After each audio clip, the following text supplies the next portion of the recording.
I'm Leah Lawrence. And I'm her husband, Mitch Lawrence. And you are listening to the Southern Spirits Podcast, where I regale my husband with Southern stories of the macabre, creepy, and strange. And I drink. So what are we drinking tonight, Mitch? Well, bad news. We are now, starting now, we're not drinking any new liquors for a little while. So, we're poor. Sorry. We're very poor. But we're going to keep coming with the beers, so that's not an issue. But we're reusing liquor this episode. But we have a special little treat with it, so stick around. Huzzah. The beer for the night, Alai India Pale Ale. Brewed and canned by Oscar Blues Brewery, LLC in Brevard, North Carolina for Cigar City Brewing, LLC in Tampa, Florida. It's 7.5% alcohol by volume. Let's read the can. The merry game of Alai provides inspiration for this citrus-forward India Pale Ale with notes of clementine, orange peel, and caramel malt, creating an IPA that's both bold and approachable. My take on this, you can definitely taste that orange peel. It's really citrusy, but it still has a real confident, strong, bitter finish with every sip. It's really, really good. I enjoy this beer. When we went and bought it, I said, this sounds good, and we brought it home, took some pictures, posted them on Instagram and social media, and almost everybody on Instagram said, ooh, yes, Alai, that's really good. Drink the Alai next. I love it. Well, I do too. I'm definitely going to have it again. It's really good. It gets a 9.5 out of 10. It's just good. It is actually really good. Yeah. I liked it. All right, one of our liquors for this episode, we're going to have two of our liquors that we've already had. I'm going to be drinking John's Alabama Single-Malt Whiskey. Refer to episode 7 for the full review if you care enough. I don't think anybody will, but it got an 8 out of 10. I still stick with that. It's a good whiskey. What I'm drinking with it is a specialty mixer. We have White's Elixirs, particularly potent old-fashioned mix. God damn it, I told myself I wasn't going to fuck up particularly, but I did. Oh well. White's Elixirs, particularly potent old-fashioned mix. Did it again, I'm just going to move on. This is produced by White's Elixirs. No, I'm sorry, produced for White's Elixirs by Nashville Kitchen and Cannery in Dixon, Tennessee. Let's read the bottle. There's a little cartoon of an old-timey boxer on the cover, and it says, give your drink a puncher's chance. That's what it says there. It makes a particularly sweet old-fashioned, instead of a real potent one, I'd say. For those of you who don't know, how you make an old-fashioned is pretty much you put a sugar cube and a cherry in the bottom of a glass, and then you muddle them together, while you put like some bitters in and then the whiskey in on top of that, and you muddle all that crap together, and it's supposed to be really bitter with a little bit of sweetness to it. It's disgusting. There's a bunch of sugar in it. This is just plain sweet. This is almost like simple sugar with a little bit of bitter and cherry flavor in it. I like it just fine. It's not my favorite thing in the world. It's okay. You're supposed to mix it 1 ounce of the mix to 2 ounces of liquor, so I just did 1 shot to 2 shots. It really takes the edge off of that whiskey bite. It's fine, not great. 7.5 out of 10. What Leah's drinking tonight is Elizabeth Vodka. Refer to episode 5 for the full review if you care. It got a 9 out of 10. We still stick with that. Really good vodka. Her specialty mixer is White's Elixirs Moscow Mule Mix. It's produced for White's Elixirs by Nashville Kitchen and Cannery in Dixon, Tennessee as well. Let's read the bottle on this. This one has a picture of a cartoon donkey with a little dialogue bubble. And this is what's in that dialogue bubble. My name is Moscow. I am bartender. I make good drink. There you go. All right. I think it's really cute and funny. It's very cute. I like all of their bottles. We've got 2 more to review in the next episode if we want to. But I particularly like this. I love a good Moscow Mule. But the recipe that it gives you on the bottle is like 2 ounces of syrup to 2 ounces of vodka with a little bit of club soda in it. This one's also really sweet. They make all of their syrups with organic cane sugar, and it, like, you can tell it's very sweet. So I would for me, I would go with 2 ounces of the vodka to 1 ounce of the syrup and a splash of club soda, and it's perfect. It's great. It's really rich and spicy. It's got a limey, zesty flavor, and that Elizabeth vodka just sort of disappears into it. And it's some ginger, right? Beautiful. It's got a real good ginger kick. That ginger spice, and it's a really complex tasting syrup, as long as you don't get it as long as the concentration of the syrup's not too much. So I would say, 8 out of 10 overall for the drink together. If I would mess around with that ratio and get it exactly how I wanted, I could see that score going up. It's really good. The complex flavors are there, and you don't have to fuck with a lime and a bottle of ginger beer and all of the extra shit, and then finding a little copper mug. Fuck all that nonsense. Get you a bottle of whites. It's very nice. I like it a lot. And bonus, you can order that syrup on Amazon and have it delivered to your door prime. So there's no reason not to order it. It comes in 4 packs. It's great. I recommend it. Yeah, we got 4 flavors. These are 2 for now. We're gonna have 2 more at some point because we have them. But yeah, like she was saying, with messing around with the recipe, I also put about 2.5 shots of whiskey to 1 shot of my old-fashioned mix because it's just really sweet, and it's still really sweet, but it's fun. It's all about personal preferences. You need to balance it out. Like I said, I think old-fashions are disgusting anyway, so I think the sweetness really helps it. Yeah. But, Mitch isn't quite as into, like, a sweeter cocktail, so, like I said, just beware that they're great syrups. I like the flavor. It's very complex. But, personal preferences. Decide what you want and what you like in the cocktail that you're trying to make, and just sort of balance it out for yourself. It's really nice. Would recommend. All right, there's what we're drinking this episode. Woo! We hope nobody's upset about reusing liquors, but like we said, if you want us to have some more, send us some money. I was going to say, send us some money. I've got a PayPal. Yep. Let's talk about it. No. Well, no. We're not going to ask for money yet. We will eventually, though. It's coming. But for real, though, sorry about that. But in the meantime, there are a lot of really fun mixers that are made in the South and that are handcrafted. And if you know of anything like that, let us know. We'd like to review that, too. Yeah. There we go. That's what we're drinking. Alrighty. We hope everybody's as excited as we are. All right, so listener mail? Yeah, let's do some listener mail. Huzzah. I went ham on it last time we recorded, and there's not as much now because I went ham and read them all. But anyway, so we've got a few more reviews on iTunes. So thank you to Samantha E., who left us a great review, and we sent her out some stickers. And also Vinny for leaving us a really great iTunes review. Thank you. Thank you so much. He's getting stickers too. Woo. So if you're not on Instagram or Facebook and you want to know why they get stickers and you haven't, it's because they emailed us a screenshot of their iTunes review, and they also emailed me their address, and I sent them out a stack of 5 stickers with our podcast logo on it to share or keep, whatever. They're really cute stickers. Super cute. Little square logo, has the website address around it. Very nice. Like I said, completely free. Just sending them out because Stick I it want on a you. Trapper Keeper. Yeah. Or a laptop.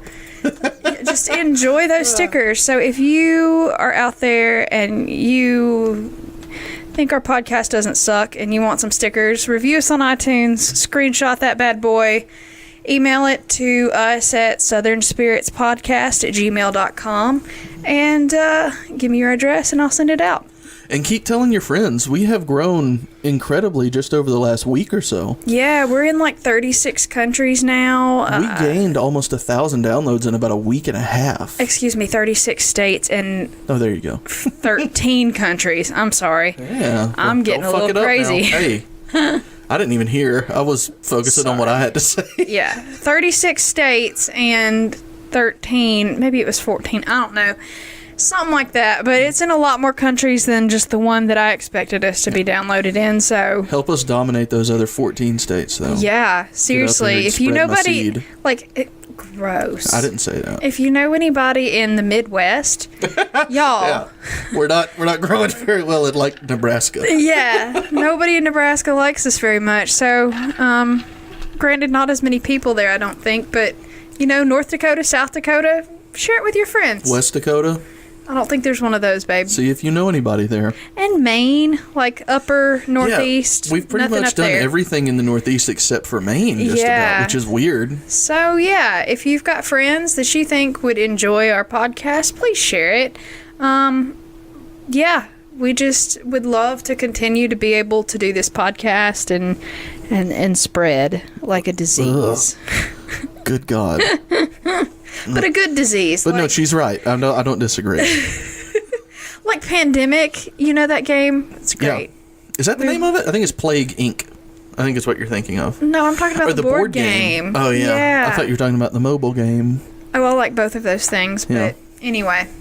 That's okay. We just like games. We're just gamers. Mm-hmm.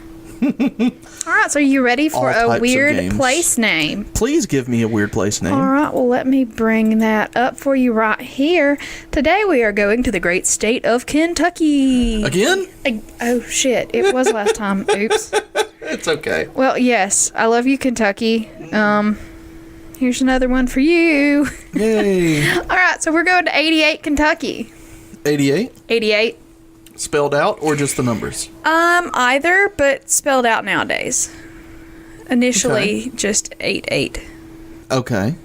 All right, so it's an unincorporated town in Barron County, and it happened upon the name of 88 because their first postmaster,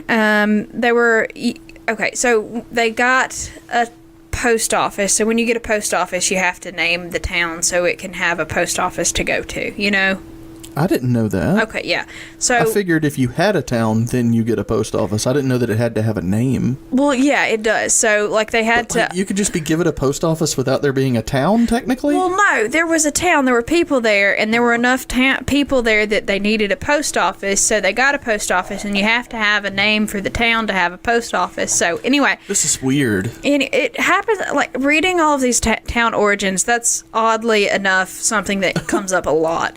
But so the first postmaster's name was Dabney Nunnally, which I love. I'm sorry, I don't mean to laugh at the name.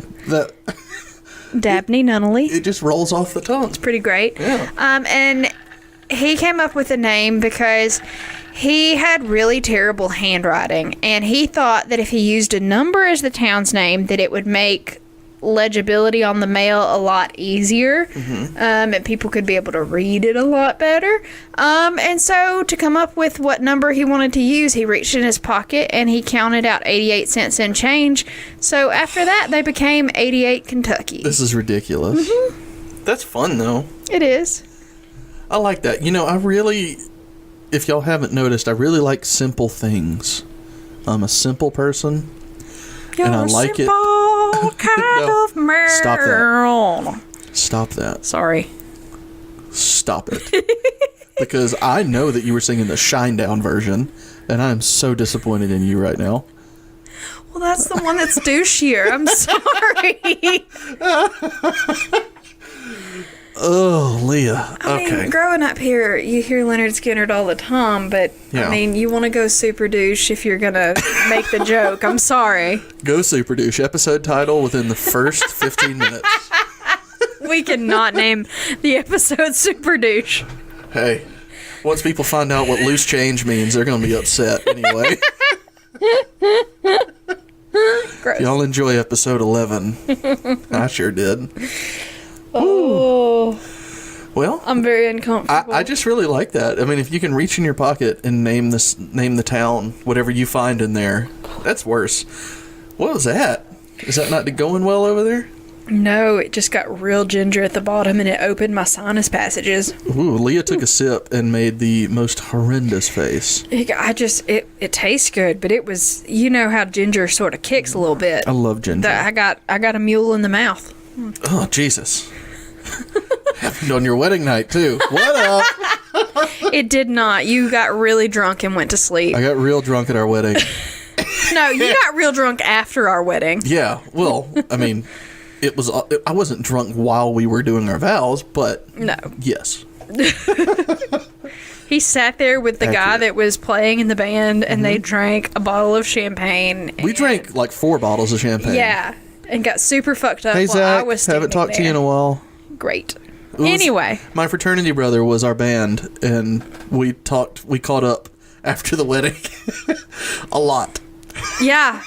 We sat there for a good 4 hours with y'all just drinking. It was great. I had a great time. I'm sure you did. It was a real good night. Uh-huh. Moscow Mule in the mouth. Oh, goodness. All right, well. Let's just get into a story. Okay. So are you ready for it? Mm-hmm. Okay, so for our first story, we're going to have a cryptid. I like cryptids, okay? Cryptids are some of my favorite. They're fun. I like them a lot. So for this one, we're going to the great state of Louisiana, and we're doing the Rougarou. I've never heard of this. You've never heard of the Rougarou? The Rougarou. The Rougarou. The Rougarou. All right. So the Rougarou is sometimes also... Okay, it's Louisiana, and there's so many cultures and different, like, just different kinds of people, different origins and nationalities and all sorts of stuff just sort of mashed together in Louisiana that everybody has a different name for this thing. Rougarou is really common. Sometimes it's called the original French loup-garou. There's, just different spellings. It's absurd, but Rougarou is pretty standard, so we're going to call it the Rougarou. And there's a ton of different versions. There's so many different virgins in Louisiana. Not for long, though. So many different versions of the legend and the cryptid. So I'm going to hit the highlights. But if you're a really huge Rougarou fan person, like, don't at me. I'm sorry. If I don't mention your favorite part of this lore, it's not because I don't think it's important. It's probably just because I hadn't heard that particular version of the story, because all of this is passed down through oral tradition. So someone's grandma told a story about this one way. Someone else's grandma may have told it the other way. I'm going to hit the highlights. There's some basics, and then, that'll be our Rougarou.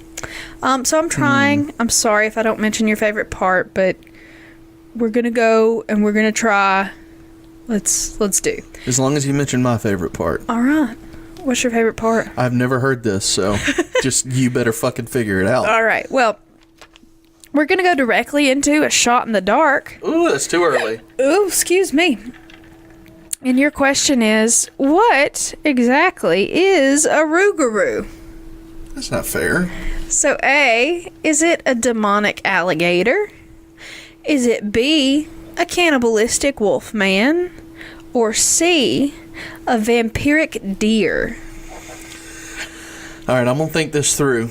Because Rougarou does sound awfully French, Cajun. Give them to me one more time. Is it A, a demonic alligator? B, a cannibalistic wolf man? Or C, a vampiric deer?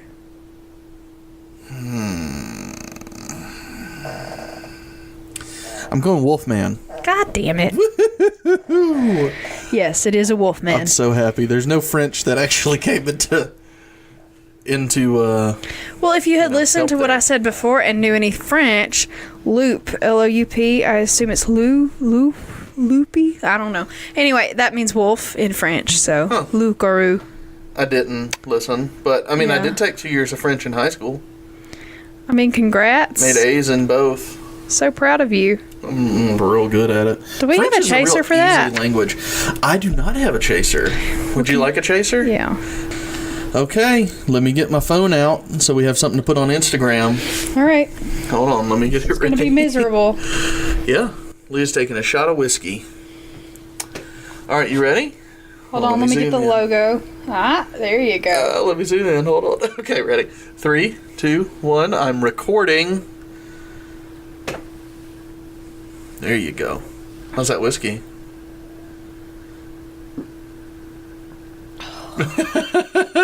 Pretty bad. It is whiskey. It'll do that. It's smooth going down, and then it There we go. That's a good. That's a good one right there. That's gross. Hey, it's good whiskey. It just probably shouldn't be shot. No, definitely don't shoot the expensive whiskey. Winsky. Y'all. Don't shoot the expensive whiskey. I've already had a Moscow Mule with 2 shots of vodka in it. You're fine. And I just made another one. And I just took a shot. And this is a lot of alcohol, so if I fuck up everything after this, I'll blame Mitch. Well, I mean, you gotta make those questions harder. Everybody knew it was a wolf man. How? You probably heard me talking about it. No, who do you... I didn't know you were talking about it. Who did you talk about it with? I have no idea. Yeah, so obviously I didn't hear that. Alright, well, okay, so without further ado, let's talk about the Rougarou. Very nice. Like his tongue rolls. Although I don't think you're supposed to do that in French, so... No, you're right. It's a Spanish thing, but whatever. Not supposed to do that. But I like doing it, so I'm gonna Rougarou. Roll them R's. Anyway, I apologize. So yes, the Rougarou is at its most basic Cajun version of a werewolf. They say it stands about 7 or 8 feet tall, with a body of a well-muscled man, and he has the head of a canine and glowing red eyes. He's usually covered in fur, and they're said to have superhuman strength, as well as being like super freaking like Usain Bolt fast, like just and agile. Okay. And they're said to lurk and wander around the forests and swamps and bayous around the greater New Orleans area, as well as most of the Acadiana area in Louisiana. Yeah, I was going to ask, is this mostly a New Orleans thing, or is it kind of all of Louisiana? Well, it's Acadiana, so, like, okay, Louisiana looks like a boot, right? Of course. Okay, so Acadiana is kind of like the heel and the arch area of the boot. If that makes sense. Very coastal. Okay. Yeah. Alrighty. So is this a water-dwelling creature then? Not really, but it's more swampy than it is anything, you know? You just would never see a wolf that near water, I don't think. Well, no, Not at all. But it comes from, the legend comes from the French that immigrated and the French Canadians. And the werewolf is a big thing in that folklore and tradition. So yeah, wolves were actually a thing and scary over there, and it just sort of migrated with them and changed into this. Well, all right. So yeah, wolves are kind of scarce in Louisiana. It's a little weird, but yeah. Yes, Rougarou is a werewolf. It's too hot for wolves, I would think. Yeah, well. But anyway, now that you know what a Rougarou is, don't you want to know how you become one? Of course I want to know that. All right, well, let me tell you, because there are a fuck ton of ways. I think the first one is drinking one hand grenade on Bourbon Street. And then you're automatically a fucking Rougarou. Oh, it's not automatic at all. It just happens. It's not automatic. It's so just when you say tourists you're in just trouble. ripping their shirt off and Yeah. Rougarou, it's the problem. They are Rougarous. Is it Rougarous or what's the plural of Rougarou? I think Rougarou is the plural of Rougarou. Okay. Like moose. Yeah. Moose. But anyway, so the first way is that you have to be Catholic. So, obviously, if you're of the Catholic faith and you break the rules of Lent for 7 years in a row, boom, automatic Rougarou. Okay, what are the rules though? Because okay, let me tell you what I understand of Lent first, so that I can tell you why my brain is working this way. Okay. From what I understand of Lent, you give up something for 40 days. Yes. And that's it. No. That's all that I understand of Lent, though. That's all that I know of Lent. For Catholics, and like I said, I'm not a Catholic, so my Catholic friends, please, correct me, because I know I'm going to be wrong on this, but during Lent, they don't eat meat on Fridays, so they can only eat fish, right? I don't know. That's why the McDonald's fish fillet sandwich is so highly advertised during Lent, because they can... Is it really? Yeah, 100%. Because they can eat it. Because you're not allowed to eat any kind of land animals. Can you eat a on rougarou? Fridays during Lent? No, I would assume not, because they're people. Well, but anyway. arguable. And I think there are other things that you're supposed to do. Maybe some kind of... I'm not Catholic. I grew up Southern Baptist, y'all. I know Catholics, don't get me wrong, but I was never brought up in that, so I don't know all the rules of it. I just didn't know there were rules to be broken. There are. So, I apologize. You may now continue with break the rules for 7 years straight. If you break the rules of Lent for 7 years in a row, boom, just automatic fucking rougarou. That's it? That's all it takes, though? Are a rougarou now. Well, I've never... no, I don't agree. Because I never practiced Lent. No, so. You're not. You went to Methodist churches when you were a kid, right? Yeah. So exactly. And now I go to no churches. So, I mean, I guess I've broken the rules. Yeah, but I think you would have to be Catholic first. Now, but anyway, so yeah, that was sort of. I guess this folklore was sort of used as a "you should probably not break Lent, dude" kind of tale. Yeah. You know. Or you will be a rougarou. Indeed. But it's not a biblical story, though. It is not. No. So, you know, somebody's fudging their numbers here. All right. So another story says that only a witch can turn someone into a rougarou. So she either turns herself into a wolf, like rougarou thing, or she curses other people into becoming a rougarou. So she would turn herself into a rougarou to terrorize. Yes. Or she would turn somebody else into one to punish. Yes, exactly. Nice. And then, yet another thing says that the rougarou curse is hereditary, or the curse was like placed Teen Wolf. on... Kind of. Or the curse was placed on one person and it keeps getting passed on. So like Teen Wolf. I've never seen Teen Wolf, so... You haven't...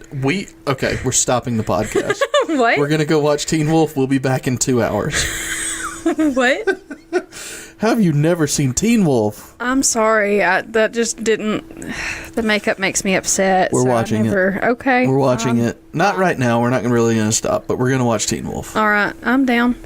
But so, in this particular story, the curse is passed on... So, a person who was cursed to be a rougarou will remain in the werewolf state for 101 days. And the curse can only be passed from them onto the next victim when the rougarou draws a person's blood. So, the rougarou has to draw someone's blood and not eat them, basically. They have to stay alive. So, they draw someone's blood, so only a few drops of blood. And then that curse will be passed on to the next person. And the original person with the curse is left sort of in a sickened, weakened state from their time being a rougarou. But they never talk about what happened to them for fear of being, killed by the community. And then the curse is passed on to the next person who will be a rougarou for 101 days. Okay, so after 101 days, what? You're just a person again? I guess. It never really goes into it. Then you practice Lent correctly?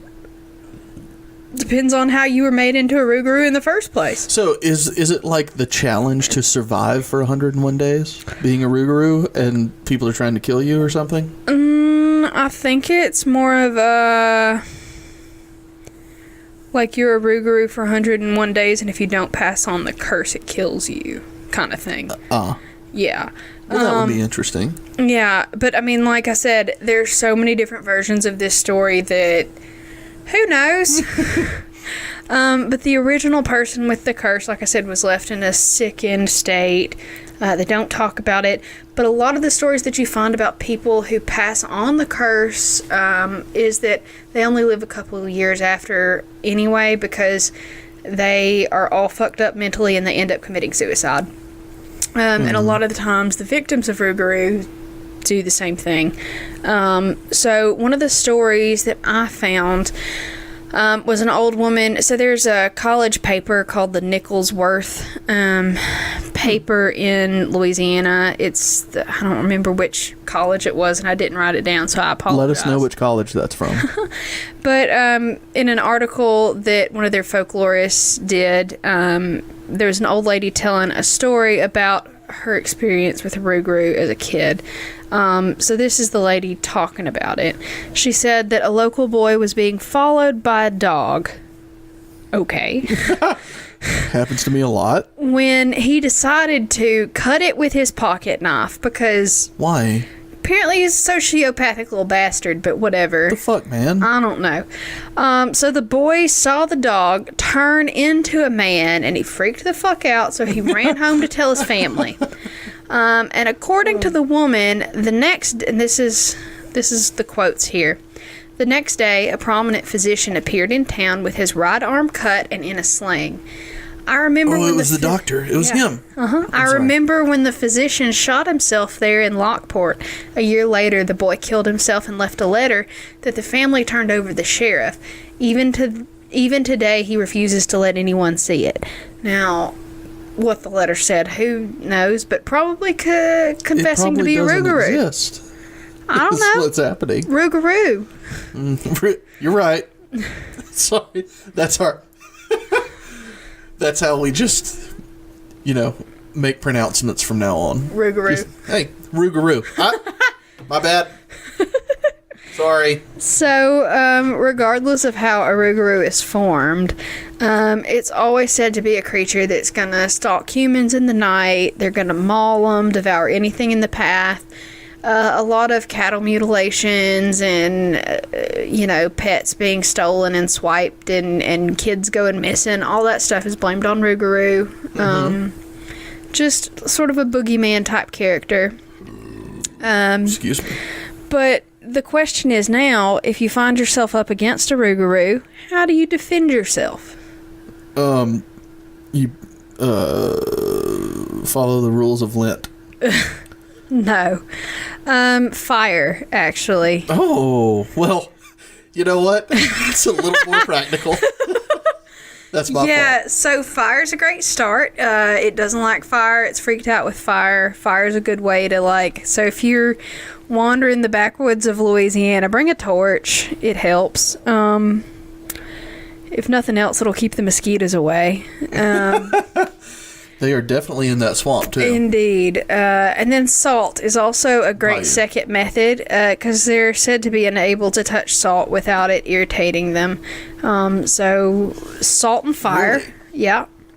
Werewolves don't like salt. No. And then decapitation. Oh, well. Why didn't I think of that? So, yeah, if you ever get a Rougarou on your hands, you got to cut its head off and burn its heart, and you're pretty much guaranteed to be rid of that Rougarou forever. Good. And the Rougarou curse and all that. But also, you kind of killed a dude, so... Well, at the time, he's not. I mean, I assume his body's going to turn back into a people after you're done Rougarou-ing it, so... Gross. Maybe don't decapitate the Rougarou. I don't know. Decapitate the Rougarou. So yeah, that was the Rougarou from Louisiana. And I'm a little drunk. We got a ways to go, too, don't we? Oh, yeah, and the second story's real long, y'all. Uh-oh.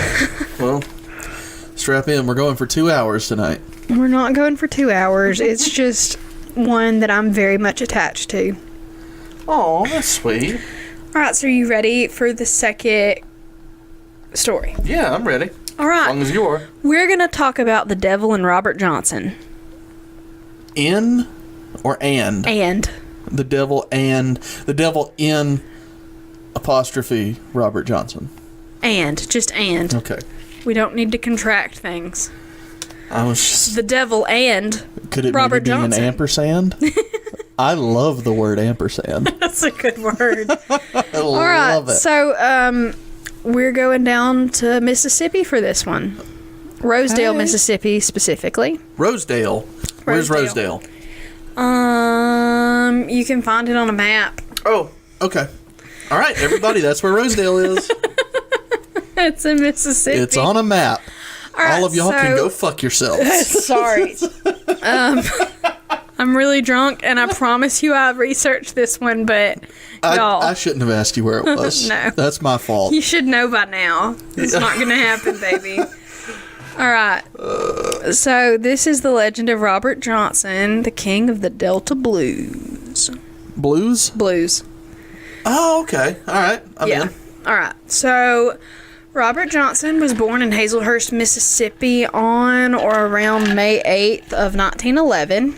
And he died August the 16th of 1938 at the age of 27 years old. Uh-oh. And Are we doing the 27 Club? Yeah, making him probably the first member of the infamous 27 Club. Ooh. I know. He's considered to be one of the most influential musicians of the modern era. He was inducted into the Rock and Roll Hall of Fame on the very first induction ceremony in 1986. Eric Clapton, Robert Plant, Fleetwood Mac, Jimi Hendrix, Keith Richards, all of them, plus a ton of other people claim that he is this huge influence on their music. Eric Clapton's Crossroads was just a remixed version of a Robert Johnson song. Yeah, I've heard that before. It's basically a Robert Johnson song. Clapton was very much a Robert Johnson fan. But anyway, so this is the story. Now we're going to start out with some historical facts, and then we're going to go into the legend. And I'll let you know when that happens, and then we'll go on with some historic facts afterwards. All right. So, this is about Robert Johnson. All right. So...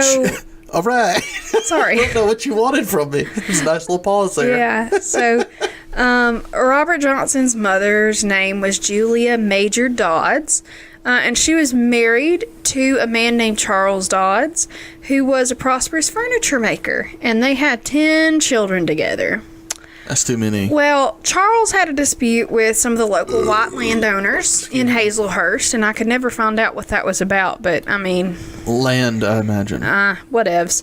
And Maybe he made some shitty furniture. Who knows? But he was run out of town by a lynch mob, because apparently that was just a damn thing back then. And anyway... It was. Yeah, so he got ran out of town, and he settled in Memphis, but the mom just stayed where they were in Hazelhurst, so she had an affair with a field worker named Noah Johnson, and that is where baby Robert came from.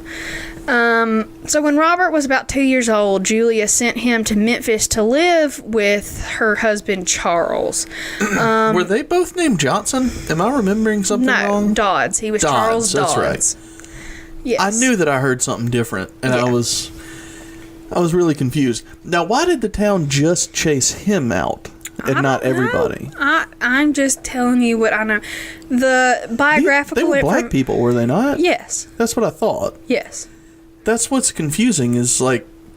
I don't know what's confusing. I just know that it's confusing that the single person got driven out. Well, that's what happened. The biographical information is not great because it's rural Mississippi in the early 1900s. I mean... Not much records were kept. Piecing it together from what we've got. But anyway, when he was about 2 years old, Julia sent him to live in Memphis with her husband, Charles. And apparently that didn't work out. I don't know. But Julia got remarried to a guy named Dusty Willis, and I don't know if they ever got divorced from that other man. I don't know what happened, but anyway. Records were not kept. Exactly. So around the time Robert turned 8, he moved back to the Delta area of Mississippi to live with his mother and the new husband I mentioned, Dusty Willis, in Robinsonville, Mississippi. So that is in the Delta area of Mississippi. Okay. So Robert took an early interest in music, and by the time that he moved to Robinsonville, he had already learned to play the harmonica and the jaw harp pretty good. Did you say jaw harp? Jaw harp. You know, is that not a harmonica? Like, you've never seen a jaw harp? Like, it's a little weird metally thing, and it's got a thing that you flick, and you use your mouth to change the pitch. I have never heard of that or seen it. Sounds like a doing, doing, doing, doing noise. Nope. All right. Well, I mean, they're actually called something a lot more racist, but I'm not going to say it. Please don't. We'll y'all look it up. It's a very anti-Semitic term, so Google I'm going to go... racist jaw harp. Yeah, so anyway, yeah, he played harmonica and jaw harp pretty well, but that was about it. So, in February of 1929, at the age of 17, he married a woman named Virginia Travis. Now, your shot-in-the-dark question is... Uh-oh. How old was Virginia Travis when they got married? Oh, I don't like this at all. Was she A, 16? I don't like this whatsoever. Was she B, 12? Or was she C, 21? The thing is, I think that I might know this. Like, you asked it, and I know it was the early 1900s, and I just know that I've heard shady shit, and I'm going with 12. You're wrong. She was wrong? 16. Okay. All right. Well, I mean, it's still shady, but not so shady in the early 1900s. He was 17, she was 16. Right. It makes more sense. Yeah. I thought that I had heard something about that, but what I'm thinking is that, like, Steven Tyler, I believe, took legal custody of like a 14-year-old at some point when Aerosmith was just getting big. What? Yeah, that's a real story. What? That's a real story. You don't know that? No. About Aerosmith? That is a real story. All right, well. Steven Tyler. Gonna side Google that. Her parents signed off on it. Oh, fuck no. And like he was her legal guardian to have sex with her at 14. That is. Yeah, not okay. And I believe Jimmy Page did the same kind of thing. Jesus Christ. Yeah, it was a thing in apparently the 70s that, musicians could just adopt kids, I guess. All right, I'm out. You didn't know that? I'm tapping out. I can't anymore. You going to record this shot, though? I lost my ability to can. I'm surprised you didn't know about that. I did not. And now I'm very uncomfortable. It's not Liv Tyler's mother or anything, but it's really shady and weird. I'm very uncomfortable. You didn't know about that? No. All right. Let me know when you're recording. Let me zoom in. Okay. Nope, that was a picture. All right. Okay. Okay, go. All right. Oh, it's rough. Oh, that's bad. Don't shoot John Emerald. You've been commanded. Whew. All right. Oh, God, that's not good. Whew. Sorry. Okay, so 16-year-old Virginia Travis, they were married, all that, but she died in childbirth the next year, which her relatives claimed was because Robert Johnson decided to sing secular songs and not holy songs, and well, we can't have that. Yep, his fault. No. So shortly after, that shot's kicking my ass. Are you okay? No. But I want the story, so keep going. All right. So shortly after all of that happened, the famous blues musician Son House moved to Robinsonville, where his friend and fellow musician Willie Brown lived. They recorded a lot together. Mm-hmm. So in interviews late in life, Son House... Excuse me. Can you not? I'm sorry. Son House remembered Robert Johnson as a boy that was pretty good at harmonica, but he was embarrassingly bad at the guitar. Like, so bad that people were constantly telling him to stop making all that racket. The quote that I read from Robert Johnson was, he used to tell him, "Put that guitar down, boy. You driving people nuts." So he was a real shit guitar player. Like, just, he was bad. So it was around that time that Robert Johnson left Robinsonville, and the legend of Robert Johnson was born. And this is the legend as told by the legendary bluesman Henry Goodman, who claimed to have had a vision of what happened to Robert Johnson. At the railroad tracks, am I right? At the crossroads. Crossroads, okay. Mm-hmm. All right, I'm sorry. All right, so this is the legend. It's pretty great. It is. Give it a listen. I know some of it, but go ahead. I'm sorry. All right. Go. So Johnson had been traveling around Yazoo City and the town of Beulah, and he was trying to hitchhike up to Helena, I believe is what it's pronounced. Yeah. So his last ride had dropped him on a road next to a levee, and he was walking up the highway with just his guitar propped on his shoulder. It was late October on a clear night with a full moon, a little before midnight, because that's when the best stories happen. I agree. And he was walking down the road, and he was nearing the crossroads that were just south of Rosedale, Mississippi. And he heard the wail of this big jet black dog that was sick and lying in a ditch. And he got a bad feeling. A chill ran down his spine, and all of a sudden, he noticed a man that was sitting off to the side of the road on a log at the crossroads. And this man said, "You're late, Robert Johnson." Fucking creeped out. Yeah. Now, Robert Johnson dropped to his knees and said, "Maybe not." And then the man stood up, and he was tall. He was big and barrel-chested and muscular, and his skin was dark and black as coal. He walked to the center of the crossroads, and he said, "Stand up, Robert Johnson.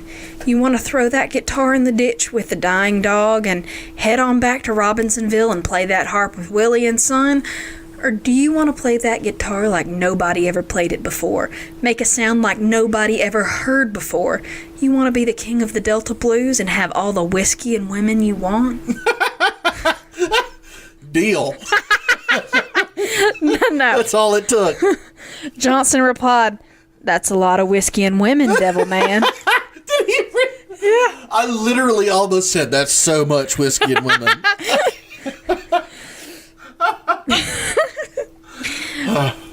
And the devil said, "I know you, Robert Johnson." So then the moon grew bigger and bigger and brighter until it felt like the heat of the sun at high noon. And the dog kept howling in the ditch, and the wail penetrated Robert Johnson's soul and caused him to convulse. Not an okay time to use penetrate. Sorry. And Robert said, "That dog's gone mad." And the devil said, "That hound belongs to me. He ain't mad. He's got the blues. I got his soul in my hand." Ooh. So this dog let out a low, long, soulful moan. He was howling like he ain't never heard anything howl before. It was rhythmic and syncopated with grunts and yelps and barks, because apparently he was a real damn musical dog. Yeah, I was going to say, that dog knows what he's fucking doing. I know, right? That dog's laying down a beat. So the sound possessed Robert Johnson, and it caused the strings of his guitar to vibrate and hum with dark, beautiful chords, and he lost himself in the sound. And Johnson looked over at that dog and saw his eyes glowing bright violet in the moonlight, and Johnson knew that he was face to face with a hellhound. So the devil said, "The dog ain't for sale, Robert Johnson, but the sound can be yours. That's the sound of the Delta Blues." And Johnson said, "I gotta have that sound, devil man. That sound is mine. Where do I sign?" Gotta have that sound. All right. So the devil says, "You ain't got a pencil, Robert Johnson. Your word's good enough. All you gotta do is keep walking north. But you better be prepared, because there are consequences." Robert says, "Prepared for what, devil man?" The devil said, "You know where you are, Robert Johnson? You're standing in the middle of the crossroads at midnight. That full moon is right over your head. You take one more step and you'll be in Rosedale. You take this road east, you'll get back over to Highway 61 in Cleveland, or you can turn around and go back down to Beulah, or just go west and sit up on the levee and look down at the river. But if you take one more step in the direction you're heading, you're going to be in Rosedale at midnight under this full October moon, and you are going to have the blues like was never known to this world. My left hand will be forever wrapped around your soul, and your music will possess all who hear it. That's what's going to happen.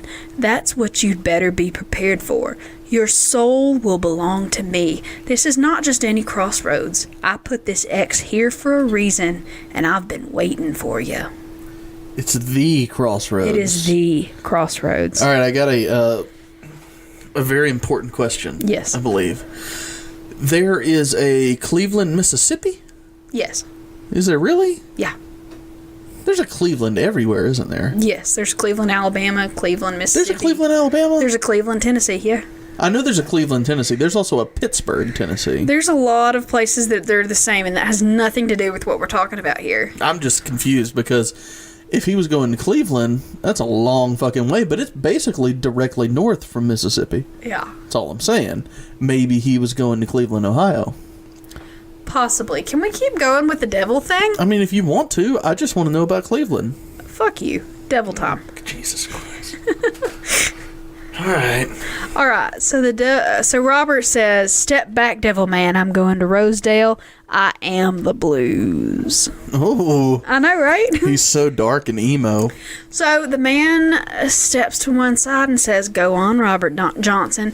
You're the king of the Delta Blues. Go on home to Rosedale. And when you get on up in town, you get a plate of hot tamales because you're going to need something on your stomach where you're heading." He told him to get tamales? Yeah, that's what he needs something hot on his stomach, but immediately hot out of his asshole as well. Yes. Get used to the hellfire, you know. I don't know about Robert Johnson, but tamales give me the shits.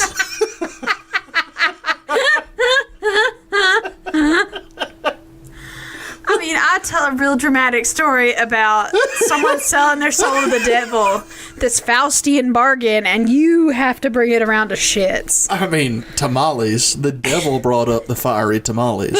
The devil knows what he's going for, and hits Robert Johnson's lower intestine. Good luck. Your GI tract is mine, Robert Johnson. Got some jalapenos in it. Oh, God. Oh, all right. Well, here's where we hook back up with reality. Arguable. Oh, exactly. So when Johnson showed back up in Robinsonville, he seemed to have miraculously acquired insane, perfect guitar techniques. I'm sorry, y'all. Technology. Techniques. So when Sunhouse was interviewed about it later in life, he confirmed that he believed 100% that Johnson had sold his soul to the devil. It was that big of a turnaround. It was going from you can't play shit to a couple months later he's a maestro, just the most insanely gifted guitar player of his generation. I don't know if this is the right place to insert this. Go ahead. But yes, I've heard that exact same thing, that Robert Johnson tried and tried and tried to be a guitar player, and he was fucking awful. And then, according to literally everyone who knew him in life, it was an immediate turnaround, and he was the best guitar player in the world. It literally just like went in a month or two from he could not play the guitar to he was a fucking genius at I the taught guitar. myself to play the guitar, in quotes, I taught myself to play the guitar in like 8th grade. It takes a lot longer than 2 months. Yeah. You know? And, I mean, by taught myself, I meant that I could play some chords and some Dave Matthews songs. Yeah. So, cheers. So, like, everybody in his immediate circle just honestly believed that there was some kind of supernatural fucked up craziness as to how he got his guitar skills. And if you listen to his music, a lot of his lyrics and stuff are very diabolical in nature. I mean, the Crossroads, that whole song is, you know, it's his story. I went down to the Crossroads, tried to beg a ride. Had myself a time. Yeah. I don't think that's the part. No. Anyway. But yeah, I mean, all of his not all of them, but a lot of his songs really have sort of supernatural connotations to them. So like he had the song Crossroads, which is pretty much what happened in the story, minus the Satan thing. But anyway, yeah, I mean, he had a song called Hellhound on My Trail, Me and the Devil Blues. Like I said, a lot of his music had to deal with themes like that. So, I mean, a lot of people are convinced that happened, but nice other people think he just, practiced a lot. I mean, you can practice as much as you fucking want to. In 2 months, you can't become Robert Johnson. I don't care who you are. Well, anyway, regardless of what happened to his soul at the crossroads, after he came back and could play real good, he had a couple of kids here and there out of wedlock, and like you do. Not with the 16-year-old? No, she died in childbirth, if you'll remember. Oh, fuck. I don't remember that. I'm sure you said it. I'm sure it happened. Yes. But anyway, in 1931, he married a lady named Coletta Craft, and they moved to Clarksdale, Mississippi. But she soon died in childbirth after they were married. And Johnson... So 2 of his wives did? Yes. Oh. Mm-hmm. So Johnson left and became an itinerant musician for the rest of his life. He traveled everywhere from Chicago, Texas, New York, Canada, Kentucky, Indiana, all through the South. And he supposedly had a lady in every town. Yeah, he did. Sometimes he traveled under different last names, just for funsies. He also had tamales in every town. Gross. Good for you, Robert. All reports of him from the time period said that he was really outgoing and nice and handsome. He was well-mannered and soft-spoken, just a good guy, kind of plain, but, you know, he played a guitar like a motherfucker, so awesome. But you like just a motherfucking riot. Yeah. Am I right? Indeed. 90s kids, unite. Stop.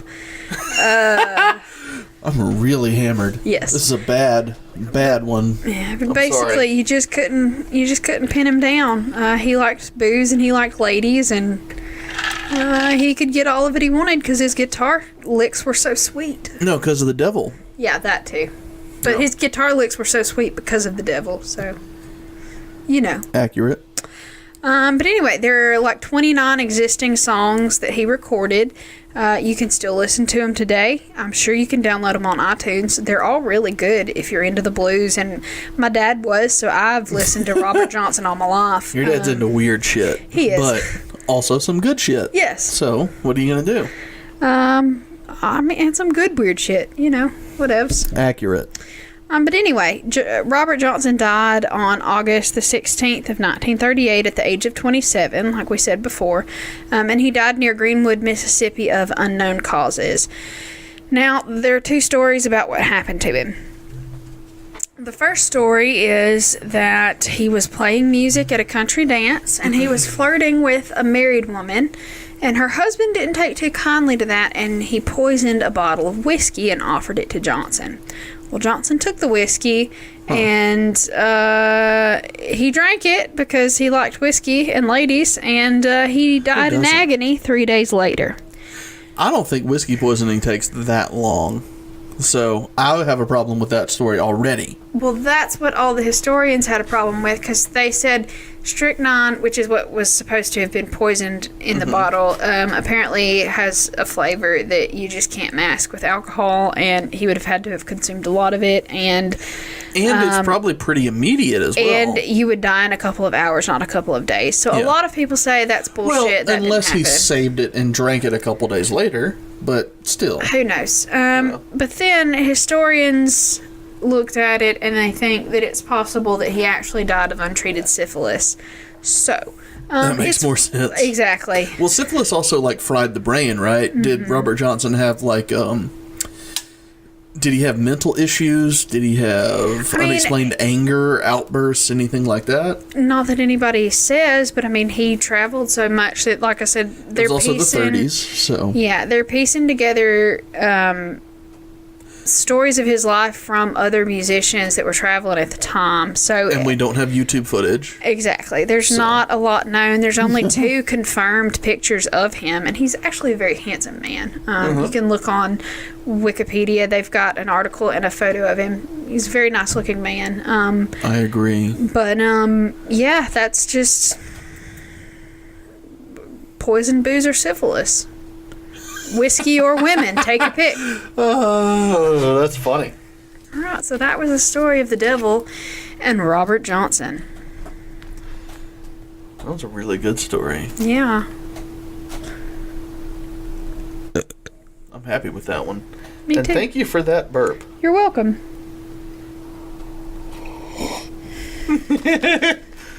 Well, what else do we have to talk about? mean, Is that the end of the story? Yeah, that's what happened. Well, Didn't. yeah, that's maybe what happened. I mean, Like I said earlier, this might be the only, because I've heard a little bit of this sort of stuff. I don't know the whole story, but yeah. Everybody's heard a little bit of the Robert Johnson mythos. Well, I mean, like, especially if you've seen, like, Oh Brother, Where Art Thou? Yeah. Like, I mean, they pick him up, and that the black character that plays with him in the band is supposed to be Robert Johnson. Yeah, this is the one story that I take a little bit of, all right, there might be something here. Because literally everyone of his time period said that he was a fucking terrible guitar player.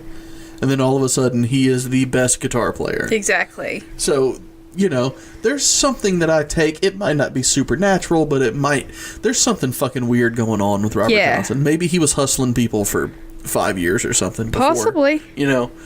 It could be that, where he just, like, I bet I can play guitar better. Like, he bet the devil and got the golden fiddle. I mean, that's Charlie Daniels' love. It's the same person. But anyway, yeah, I loved that story. It's just something that I've always found really interesting, and I do actually really like his music. Like I said, I grew up listening to that kind of thing, so if you've got like a whiskey and cigarettes voice, I'm probably going to be into it. I should start smoking. No, please don't. Can't. You got that whiskey on lock. Gross. I don't drink that much. No. I don't drink enough to have a whiskey voice. Not at all. Start smoking, though. Gross. Please don't. Okay. Deal. Okay. Deal. Well, you want to give me a toast? All right, I can. Do you have a toast for me? I do. I certainly do. It's not good, but sure? I have one. It's not the best toast, but it's a toast. It rhymes. Promise. Oh, no. Do you have the hiccups? I do. Is it going to make it through the toast? Oh, I just hiccuped nothing but ginger, and that was a lot. Ginger hiccups might be the title of the episode. No. All right, we're not going to do that. Okay. All right, so raise that glass high into the air. You got it ready? Mm-hmm. All right. Don't wander at night on the bayou. You're liable to meet the old Rougarou. Old Robert Johnson was king of the blues, but he's gone to the devil 'cause of women and booze. No, you were right. Cheers. They weren't the best rhymes. I don't mean to be an asshole, but you were right. You were right. Rude. I mean, how does one rhyme Rougarou anyway? Rougarou You tried. on the bayou. Rougarou Bayou. No, you tried. You did a good job. Blues and booze rhyme. Yeah. There was that. That one was fun. Thanks. I didn't have a problem with that one. Well, what else are you going to rhyme with Rougarou? I don't know. Shooty poos? Like the tamales or I don't know what else to do. But You had tamales right there. But that was not about the Rougarou. Yeah, but there were... I mean, what else you... I don't have anything. That's why I went with Down on the Bayou. Well, whatever. Sorry. I don't know what else to say. How about next time you tell me a story and you come up with a toast, because... At some point, we might do that. I'm tired of your sassing me over my At some terrible point, rhymes. that might happen. Y'all get ready for some really bad stories. I'm going to tell stuff that Leah knows every detail to. Yeah, probably. So, good luck to y'all. I mean... And to her. I read a lot, so... Mm-hmm. Yeah. You do. You read too much. There is a limit. And Leah's found it. Mm-hmm. That's the limit. Yep, I'm a nerd. I'm sorry, y'all. You are. Let us know how much of a nerd she is by subscribing to our What? to our Southern Spirits podcast social medias. I'm trying to do an outro. All right. It's working, I promise. Go ahead. We're on Facebook, Pinterest, and Instagram at Southern Spirits Podcast. Follow us on Twitter at S-Spirits Podcast. If you have any personal stories or any fun things you'd like to tell us, like at the beginning of the episode, send us an email at southernspiritspodcast@gmail.com. We have a P.O. box, so you can send us some stuff. Leah has that address. I don't know it, so Leah, go ahead. It's going to be 1740... sorry. P.O. Box. P.O. Box 1743, Hartselle, Alabama. That's spelled Hartselle, Alabama 35640. Send us some fun stuff at that P.O. Box. We will talk about it on the podcast. Sure will. Might even put pictures up if it's fine. Yeah, we'll give you some shout-outs like we have before. I just want a postcard, y'all. Yeah, we need postcards from funny place names as well. Please send us those. Send us your iTunes ratings and reviews. And we'll send you stickers. You'll get some stickers out of it. But do please go on to iTunes and give us some ratings, reviews.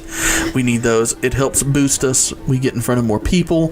We keep giving you more stuff. We have a Southern Sampler coming out real soon. Actually, that's probably going to be out by the time this episode comes out, isn't it? No, I think Wednesday is when we're going to throw that one out. Yeah. Well, if we have those, they're going to come out on Wednesdays. So we're going to keep doing those as much as we can. When we can, they're going to come out on Wednesdays. So not every Wednesday. No. But when they come out, they're going to be out on Wednesdays. So look for that, maybe. Yeah, maybe. But until then, we're going to see you next week. All right. Bye, y'all.